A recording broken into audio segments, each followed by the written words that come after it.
Okay, hi everyone. So now we are going to look at the modern extraction methods for solid samples.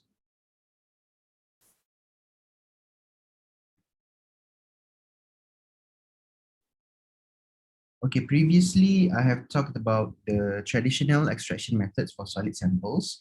Now we are going to look at the modern extraction methods for solid samples.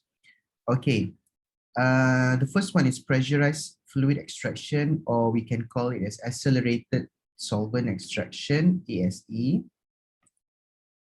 So basically PFE and ASE is the same thing. Okay, the word pressurized here means that you would know that there is going to be a pressure that is going to be applied to your sample extraction. Okay. Sample is placed in a sealed container and it is heated above its boiling point, causing the pressure in the vessel to rise. Okay, so basically what you can see is that you can imagine is that this is the vessel. You put your sample here, you put your solvent, you close it, and then you would heat it up until it is above of its boiling point, causing the pressure in the vessel to rise. It is the same extraction method as solid liquid extraction that we have learned in the traditional methods, but in this case we applied heat. Okay, so when we apply heat and it's above its boiling point, then you would create a pressure inside it. Therefore, this process ataupun kita kata these extraction methods is usually, it greatly increases the speed of liquid solid extraction process. For SLE, the traditional one, usually it can spend up to 24 hours or 48 hours of extraction methods, but extraction time, sorry. But for the for the pressurized fluid extraction, it is usually around 1 hour of extraction time. So it is greatly increases the speed. The vessels also must be able to withstand the high pressure. Okay, this vessel must not just be a simple, the vessel must not just be a simple container. It needs to be a specialized container where it can withstand high pressure.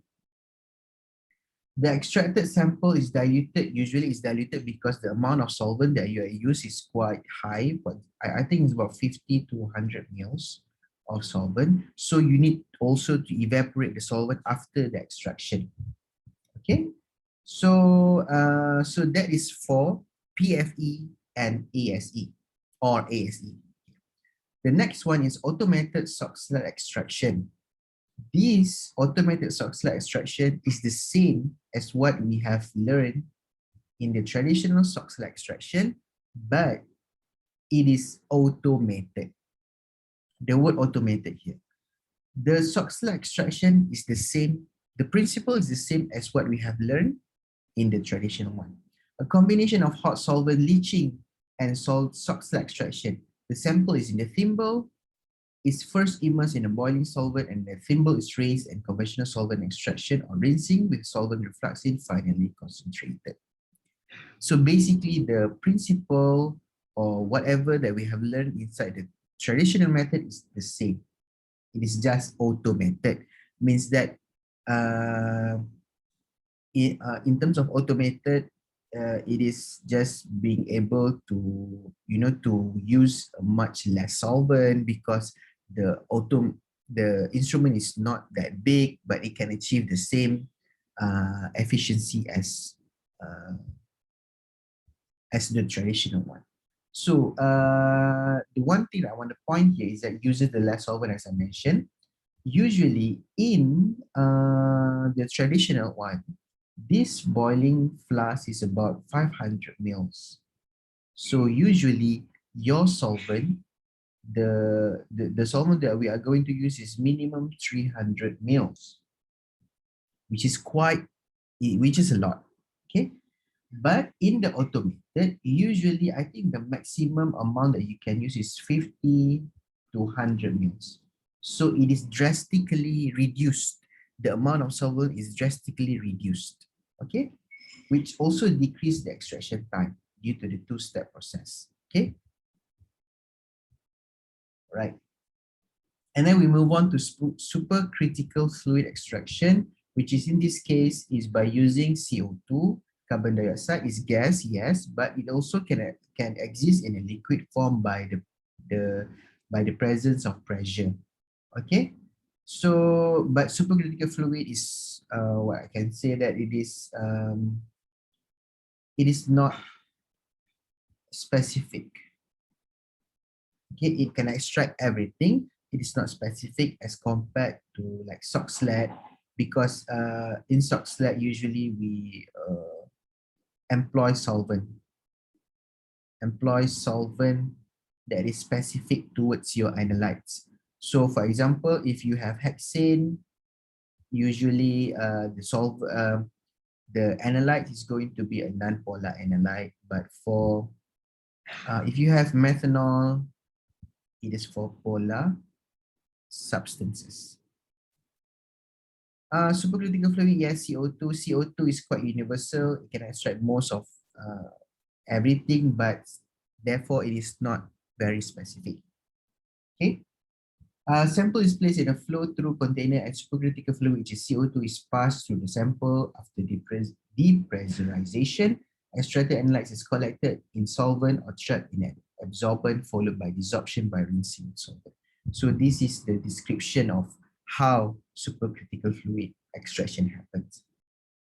Usually it is automated to affect polarity of supercritical fluid. Density, the temperature or pressure can be varied.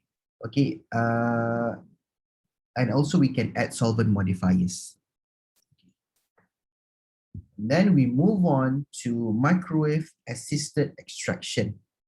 Okay, so in this case, it is just applying microwave to your extraction methods. Sample is placed in a solvent in an open or closed container. It depends on you, it depends on the method. And contents is heated by microwave energy, causing a temperature to rise and extraction of analytes. Okay. We're also going to look at gas phase extraction, where we are using static headspace, volatile sampled above solid. Volatiles are sampled above solid. Okay, usually I think that you have a vessel here and it is closed, so the sample are going to be here. You have like a tube that is going to go into your GC straight away. Okay, dissolve into the GC here. So your samples are going to be heated up, releasing gas, where this gas is going to be flowing flowed into the tube, where it's going to be straight away to the GC to be analyzed.